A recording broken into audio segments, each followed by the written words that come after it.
E aí, meus queridos alunos da Escola Estadual Nossa Senhora da Conceição, estamos aqui na nossa primeira aula de Biologia, né, online agora, né, mudamos a nossa metodologia aí devido ao Covid-19, mas é assim mesmo, né, vida que segue, o Enem tá chegando, então você não pode parar, né, então é por isso que, para dar continuidade aqui aos assuntos, a gente vai entrar hoje no maravilhoso mundo, como eu disse para vocês, da genética. Esse assunto costuma dividir os alunos, uns amam, outros odeiam, né? Eu particularmente adoro esse assunto, espero que vocês também gostem. É um dos assuntos que sim costuma cair no Enem, então é muito importante, né, que vocês deem inclusive uma lida no livro didático de vocês. Eu vou deixar postado aqui as páginas, tá certo? Para que vocês deem uma lidinha no assunto, mas tá aqui a explicação, tá certo? Vou tentar resumir um pouquinho para ajudar vocês durante essa pandemia, tá certo? Então vamos lá, galera. O que é genética? Né? O que significa genética? Então a genética ela vai estudar o processo de hereditariedade, ou seja, a transmissão de características de um ser vivo para outro, né? Transmissão de pais para filhos, dos progenitores e para a prole, né? Então, por exemplo, a genética ela tem um leque, né, de estudos, de aplicações, mas, por exemplo, eu vou dizer para vocês uma questão que já caiu no Enem, né, uma pergunta bem pertinente, que eu achei bem interessante. Vou começar com ela. A questão, ela perguntava basicamente se uma célula nervosa e uma célula do fígado, por exemplo, se as duas, em um mesmo organismo, se elas tinham o mesmo código genético. E por que elas eram tão diferentes, já que tinham ou não, se tivessem ou não código genético, por que eram tão diferentes? Então, assim, muitos alunos achavam que o código genético de uma e de outra era diferente, porque olha para a célula e vê ela bem diferente. Mas na realidade não. Todos, se nós estamos tratando de um mesmo organismo, sim, vai ser o mesmo código genético de uma célula do fígado e uma célula nervosa. Então, se as duas têm o mesmo DNA, por que as duas são tão diferentes? Né? Então, são perguntas como essas que caem no Enem. Por exemplo, o código genético de um ser humano e de um camundongo, eles têm mais de 90% de similaridade. É por isso que nós usamos, né, camundongos em testes para medicamentos. Para antes de testar no ser humano, teste-se primeiro em camundongos. Então, por que o camundongo e o ser humano são tão diferentes se o código genético deles é tão semelhante? Né? Então, são perguntas como essas que nós vamos responder aqui. Na realidade, a questão, voltando para a questão do Enem, se uma célula do fígado e uma célula nervosa têm o mesmo código genético, por que as duas são diferentes? Porque, na realidade, nem todas as partes do DNA são expressas da mesma forma. Então, por exemplo, eu vou dizer para você, a célula, se explicar de maneira mais fácil, a célula nervosa, ela tem uma parte do DNA, uma parte A e uma parte B. E a célula do fígado tem uma parte A e tem também a parte B. Só que na célula nervosa, a parte A se expressa e a parte B não. E na célula do fígado, a parte B se expressa e a parte A não. Então, por isso que as duas são diferentes. É por isso que a gente tem uma infinidade de tecidos no corpo humano e uma infinidade de células totalmente diferentes umas das outras, mesmo que todas tenham o mesmo código genético. Tá? Então, o pai da genética, digamos assim, vocês vão ver no livro de vocês a fotografia lá maravilhosa desse cara incrível, que se chama Gregor Mendel. Tá? Então, o Gregor Mendel, o pai da genética, ele começou a estudar como que as características eram passadas, né, de um organismo para outro, e a escolha dele foi plantas. Né? Ele preferiu estudar essas características utilizando plantas. E a espécie que ele escolheu foram as ervilhas. Por que ele escolheu ervilhas, né, para estudar? Primeiro porque as ervilhas elas tinham cores de sementes diferentes, o ciclo de vida era muito curto, então dava para você fazer cruzamentos e com poucas semanas você já observar o resultado, né? Uma planta de fácil cultivo, de fácil polinização induzida, então é uma espécie fácil de trabalhar. Então, Gregor Mendel começou a observar por que uma semente tinha, por exemplo, somente sementes verdes, que uma espécie tinha somente sementes verdes e dava origem a outras espécies, aliás, outros organismos com semente amarela, sendo da mesma espécie. os progenitores têm uma característica, mas a prole tem outra. Então ele começou a estudar isso, né? E aí ele deu continuidade aos estudos, então foi possível provar a existência, né? Comprovar a existência dos genes e como esses genes se comportavam. Então olha só, o que seriam genes? Para primeiro a gente situar aqui. É o estudo genético, o estudo dos genes, da hereditariedade, como que os genes passam, se eles se expressam. Mas o que são genes? Um gene, a gente pode dizer que é uma porção do DNA que exerce uma função. Porque existe o que a gente chama de DNA lixo. São vários pedaços do DNA que não têm função, são inativos, né? Ou simplesmente não têm uma função conhecida para o ser humano. Mas aquela porção que expressa uma determinada característica, a gente chama de gene. Então, nem todo o DNA é formado por gene, mas tem vários pedacinhos do DNA que a gente pode chamar de genes. Lembrando que quando a gente se refere a seres humanos, os genes são sempre encontrados na espécie humana em pares, tá? Então, vocês devem lembrar aí, voltando, que após a união do espermatozoide com o óvulo, lembrando que o espermatozoide tem 23 cromossomos, o óvulo também tem 23.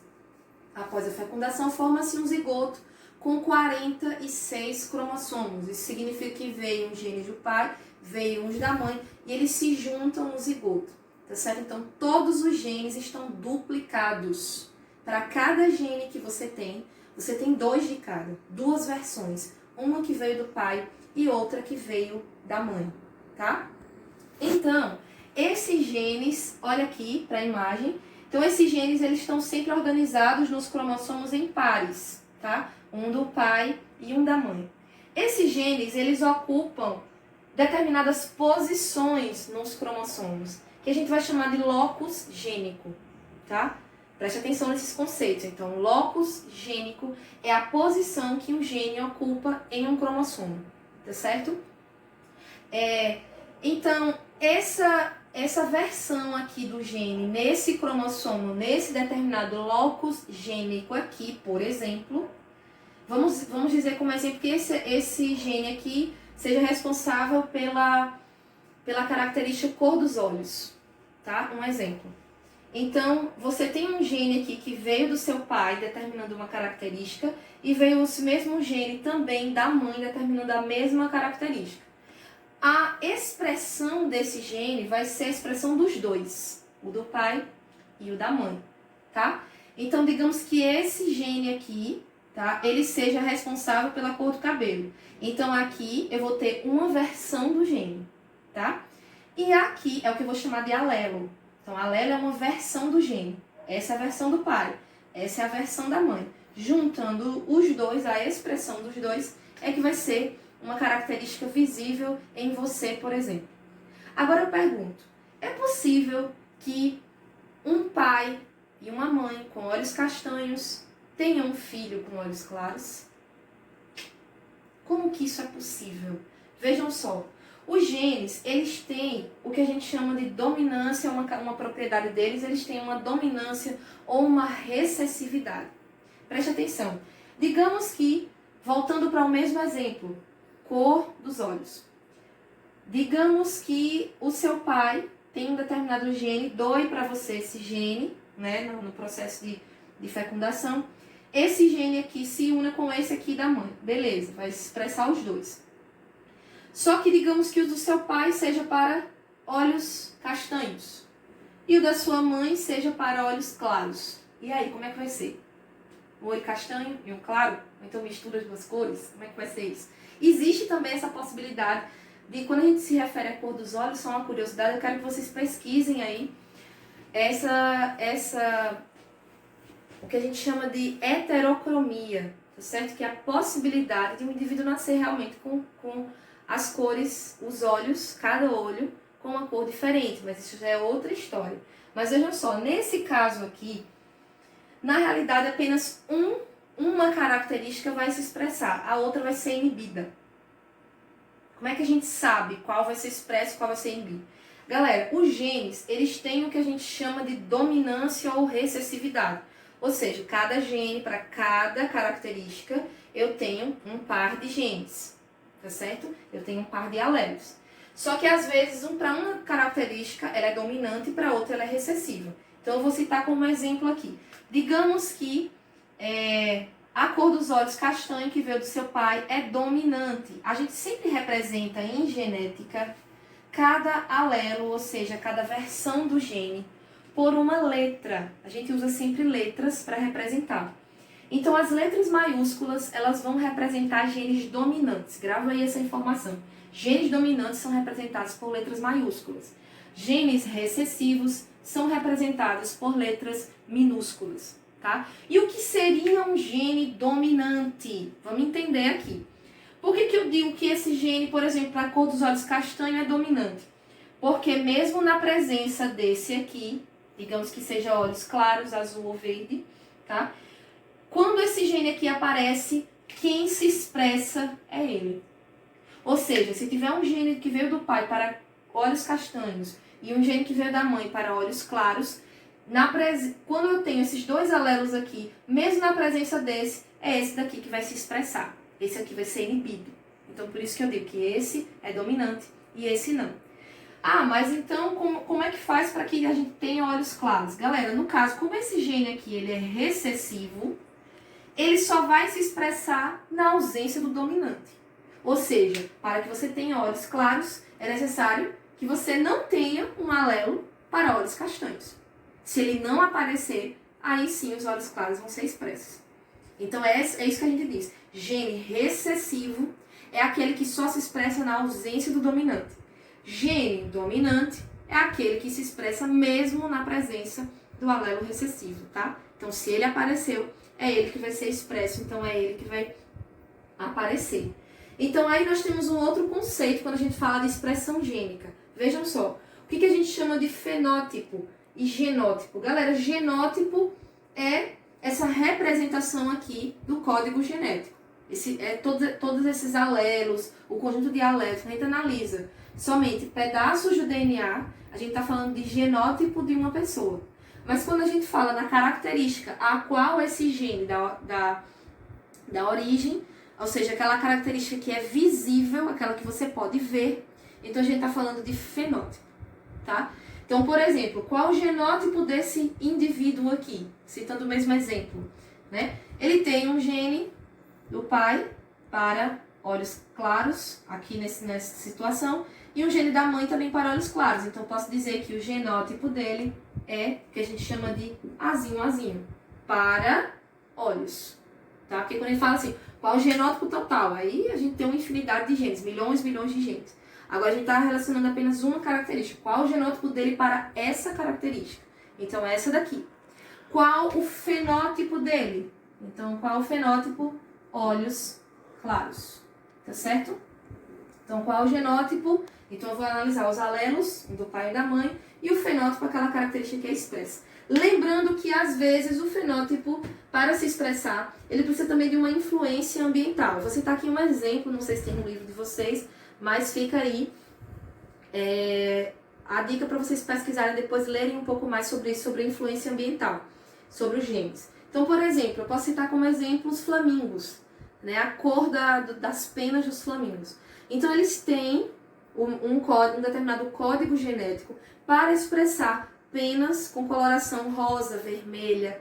Só que essa coloração só vai ser expressa a depender da alimentação do flamingo. Então, por exemplo, se ele tiver uma alimentação à base de carotenos, beta-carotenos, carotenoides, né, em determinados crustáceos e algas, se ele se alimentar muito dessa alimentação específica, a cor da pelagem, né, das penas, vão ficando mais vermelhas. Se a alimentação dele for mais reduzida em termos dessas determinadas algas e crustáceos, a pelagem dele vai ser mais clara, ou seja, vai ser mais rosada, né? Então veja que, independente do gene que o flamingo tiver, a característica vai ser expressa a depender das condições ambientais, tá? Do indivíduo. Então fica também aí essa informação importante. Às vezes, para que o fenótipo se expresse, eu preciso do gene mais a determinada característica ambiental. Nem sempre somente a presença do gene vai ser suficiente para determinar uma característica. Às vezes eu tenho também influência o fator ambiental. Outro exemplo que eu posso citar é em relação à cor da pele. Então tem pessoas, isso também é uma característica genética, tá? Cor dos cabelos, se o cabelo é cacheado, se o cabelo é liso, né? Se os seus lábios são grandes, a orelha, todas as características, elas são determinadas pelos genes, tá? Então, por exemplo, a cor da pele é uma característica determinada pelo gene. Mas às vezes tem determinadas pessoas que se expõem mais ao sol do que outras. Então, independente do gene da pessoa, a pele vai ficar mais escura, né? Devido a um fator ambiental. Então, às vezes o fenótipo também precisa de uma determinada característica ambiental para poder se expressar de tal forma. Galera, dessa maneira, como nós estamos analisando aqui, o que a gente chama de alelos, que são versões diferentes de um mesmo gene encontrado em um organismo, eu posso trazer para vocês um outro conceito muito importante, tá certo, para as questões. É o que a gente chama de homozigose ou heterozigose. Prestem atenção. Se eu tô aqui analisando a característica cor dos olhos, tá? E eu vejo aqui que um organismo ele tem duas versões idênticas do mesmo gene. Ou seja, ele tem um alelo recessivo, que veio do pai, e tem um alelo recessivo que veio da mãe. As duas versões dos genes não são iguais? São iguais. Então eu vou dizer que esse indivíduo é homozigoto. Grava aí esse termo. Então, homozigose é quando o indivíduo apresenta duas versões iguais do mesmo gene. E eu vou dizer que ele é heterozigoto quando ele apresentar versões diferentes. Então, por exemplo, se o indivíduo tivesse aqui um alelo dominante do pai e um alelo recessivo da mãe, qual seria o fenótipo desse indivíduo? Olhos castanhos, olhos escuros, né? Porque esse aqui é o dominante e esse é o recessivo. E eu como que eu classificaria esse indivíduo? Aqui eu poderia classificá-lo como heterozigoto. Para esse gene, essa determinada característica, ele tem duas versões diferentes de um gene. Como que eu posso ter um pai e uma mãe com uma determinada característica e o filho sair diferente? Como que isso é possível? Vejam só, isso que Mendel analisou aqui nos seus estudos, que a gente vai falar mais um pouquinho sobre esses estudos de Mendel na próxima aula. Então, olha só. Digamos, aqui galera, antes que vocês me perguntem, professora, o que diabos é isso aqui? Esses quadrados e esses círculos. Então essas são representações de uma árvore genealógica, tá certo? Que em genética a gente chama isso de heredogramas. Eu vou ter símbolos que vão representar sexo masculino, sexo feminino, indivíduo afetado, gêmeo, grau de parentesco. Então eu tenho determinados símbolos para poder representar isso aqui. Todas as vezes em que vocês verem essa simbologia aqui, um quadrado, significa que esse indivíduo é do sexo masculino. Se você vê um círculo, em genética, é um indivíduo do sexo feminino. Todas as vezes que você vê uma bolinha aqui, sempre pintadinha, uma bolinha, um quadrado, seja lá qual figura for, que esteja pintada assim, escura, significa que esse indivíduo foi afetado por tal doença ou tal característica que está sendo analisada. Se o indivíduo está assim clarinho, significa que ele não foi afetado ou não apresenta aquela doença ou aquela característica que está sendo analisada, certo? Todas as vezes que você tiver um tracinho aqui unindo uma bolinha e um quadrado, significa o quê? Relação sexual. Olha só, estou ensinando vocês a cruzar, tá? É engraçado isso, mas em genética a gente aprende a cruzar, fazer cruzamentos entre os indivíduos e analisar os descendentes. Então, olha só, aqui nós temos um quadrado ligado aqui diretamente a um círculo. Então, isso significa relação sexual e deu origem aqui a quantos indivíduos? Aqui vocês estão vendo que desse tracinho está descendo aqui para 3. Então, isso significa que esse casal teve 3 filhos, tá? É comum em genética a gente representar isso em gerações. Então, aqui nós temos a primeira geração que Mendel chamou de F1, tá certo? E nós temos aqui a segunda geração que Mendel chama de F2. Então, a gente pode analisar características genéticas em várias gerações para poder determinar a presença ou a ausência de um gene. Esse esquema aqui, os heredogramas, né, que os geneticistas usam para poder definir, por exemplo, se você tem chance, né, de ter uma determinada doença, qual a probabilidade que você tem de ter uma doença, a probabilidade que você tem de ter filhos com olhos castanhos, olhos claros. Então isso é possível analisando um heredograma, você tem como saber isso, analisando, e eu quero que vocês façam isso, já jogo aqui, tá? um spoiler do que eu vou pedir para vocês. Eu quero que vocês façam depois um heredograma desses aqui, né? A nível de avós, pais e vocês. Então, você tem quem tiver filho, inclui os filhos também no heredograma de vocês. Eu vou pedir, tá? Então, vamos lá. Aqui nós temos um casal que teve 3 filhos. Vocês estão vendo que esse indivíduo aqui seria homozigoto ou heterozigoto, para tal característica, tá? Esse indivíduo aqui é heterozigoto, o pai. Aqui, digamos, seja mãe. Aqui a gente diz aqui que esse indivíduo é heterozigoto também. Ou seja, eu vou citar um exemplo para poder vocês entenderem um fenótipo ou uma doença para poder a gente determinar isso aqui, estudar isso aqui direitinho. Vocês já ouviram falar em albinismo? Uma determinada doença na qual o indivíduo tem dificuldade para metabolizar o pigmento melanina. Por isso o indivíduo sai bem clarinho, branco, né? Os pelos, a pele, então todo o indivíduo é branquinho, tá? Então o albinismo, ele é uma doença recessiva, tá certo? Não é uma doença dominante, é uma doença recessiva. Se é uma doença recessiva, ele vai estar ligado ao alelo azão ou ao alelo azinho. Nesse caso aqui, se a doença é recessiva, ele vai estar ligado a esse alelo aqui, tá? Olhando aqui de cara, se eu estou vendo aqui um organismo aqui, um indivíduo pintadinho aqui nesse heredograma, eu posso dizer que ele é albino, que a doença é recessiva. E esse indivíduo aqui está pintado escurinho aqui no heredograma, então ele foi afetado pelo albinismo. Mas observe que os pais não são albinos. Então aí é que tá. Como é que os pais não são albinos e a criança nasceu albina? Olha só. Vejam que apesar dos pais não serem albinos, por que eles não são albinos? Porque esse gene aqui determina a normalidade, a cor de pele normal. Só que eles carregam um gene para albinismo. Mesmo não sendo albinos, vejam por que eles não são albinos, porque esse gene aqui é dominante. Então, se ele é dominante, mesmo na presença do outro, quem vai se expressar é a normalidade, cor de pele normal. Mas ele carrega um gene aqui, um alelo, que se unido a outro indivíduo que tem o mesmo alelo, tá certo?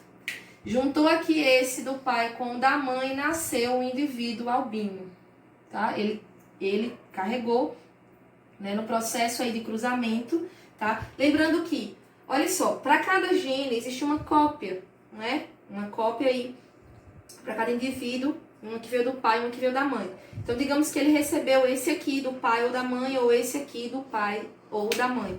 Da mesma forma, a mãe também recebeu esse aqui, ou da mãe ou do pai, e vice-versa. No processo de cruzamento, qualquer um dos dois, aleatoriamente, essa mistura pode acontecer. Qualquer um dos dois aqui pode se unir. Então, pode se unir esse alelo dominante com o outro dominante, que deu origem ao primeiro filho aqui.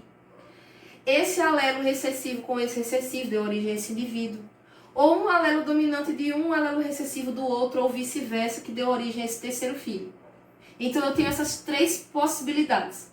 Porque quando a gente vai formar óvulos ou espermatozoides, lembrando que as células se dividem, somente metade da informação, uma vai para o pai, ou uma vai para o óvulo, somente metade, e a outra metade vai para o espermatozoide.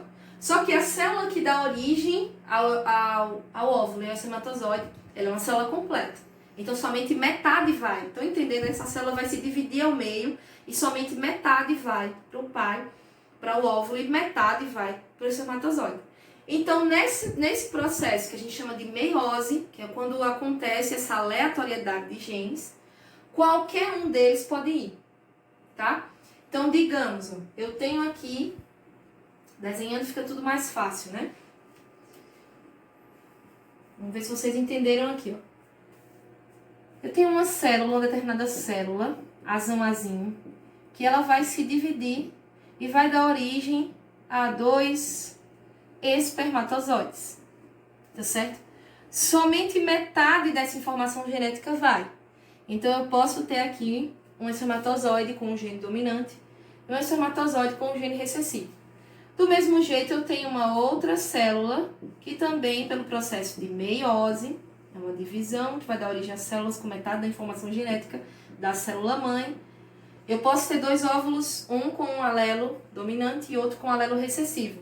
No processo de fecundação, ou esse óvulo, ou esse pode ser fecundado, esse espermatozoide pode ser o sortudo, ou entrar no óvulo, ou esse outro pode ser o sortudo. Então, existe essa aleatoriedade, essa probabilidade. Por isso que eu tenho possibilidades diferentes de ter filhos com um código genético, né? Um genótipo um pouquinho diferente dos pais. Então, vamos lá. Esse indivíduo aqui, ele tem albinismo, já que a doença é recessiva? Não. Então, a gente representa, lembrando qual o sexo desse indivíduo aqui? Masculino, porque tem um quadradinho. Então, esse indivíduo aqui não foi afetado pela doença. Esse indivíduo aqui é homozigoto dominante, porque todos os dois alelos são iguais, por isso que ele é homozigoto. E os dois são genes dominantes. Então, eu digo que o indivíduo, ele é homozigótico dominante. Esse aqui também é homozigoto? Sim, os dois alelos são iguais, só que ele é homozigoto recessivo, tá? Então, como ele não tem alelo para normalidade, ele nasceu albino, tá? Juntando aqui os dois, a característica que se expressou foi o albinismo. E esse indivíduo aqui, ele é heterozigoto igual aos pais, tá? Mas também sem o albinismo, porque ele tem um gene dominante, certo? Se vocês tiverem alguma dúvida, peço que vocês falem na quinta-feira ou se calem para sempre. Tô brincando, galera. Então, quinta-feira é o dia, né, de estudar biologia. E aí eu vou ficar de plantão para tirar dúvidas de vocês durante toda a quinta-feira, tá? Vou também passar algumas questõezinhas, algumas perguntinhas sobre o que eu expliquei aqui agora. E na nossa próxima aula a gente vai ver a primeira lei de Mendel. E a gente já vai entrar aí nas questões, tá certo? Peço que vocês leiam as páginas do livro, deem uma lida.